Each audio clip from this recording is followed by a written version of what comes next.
We talked about the personal ethics. Now let's talk about professional ethics.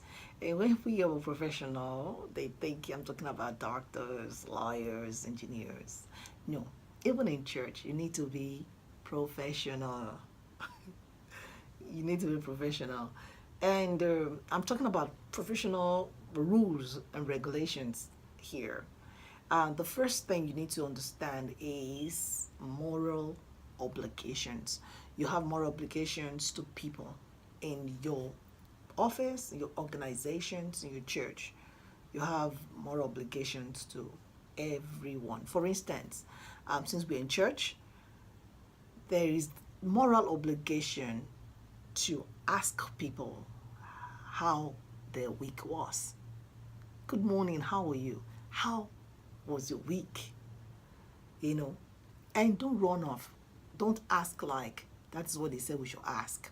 Don't run off. Just wait and let them tell you, oh, it was good, and say, that's good. And oh, this week was not, it was draggy. Just tell them. Then the week ahead is going to be better than the previous one. Just look forward to it. You have a moral obligation, to asking people how they are. In church also, you have a moral obligation to respect everybody, irrespective of their age or position.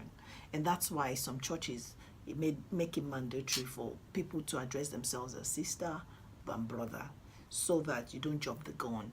We don't really emphasize on it, but I don't think it's really a bad idea. It's given that a lot of people, when you give them they will ask you for allowance. You need to know that you need to respect everyone. You can't raise your voice at people, even if you're offended. That's not really good within a professional setting. There is a way to handle things. Reports to people that are higher. Don't raise your voice at people. Don't argue in public. It's funny when people do it in church. It's not so good to do that, because people that are coming in, you're sending out a very wrong signal to them. We all know what moral obligations are, so I can't overemphasize it.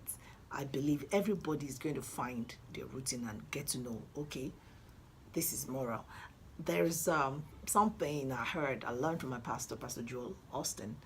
He said, in the parking lots here, usually you carry a cart. That's where you put your stuff basket, the shopping cart.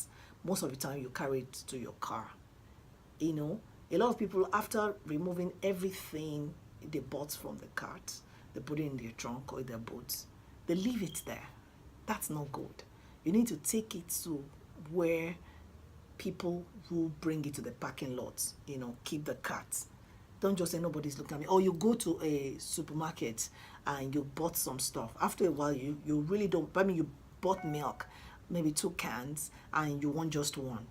And when you discover that you were in front of where they were selling stationery, you don't carry that milk and dump it where the stationaries are. That's not good enough. Take it back to where you picked it. Don't say, after all, some people are being paid to do this job. No, that's not right. You're not doing it because of them. You're doing it for yourself. It's just a moral obligation. I'll be back.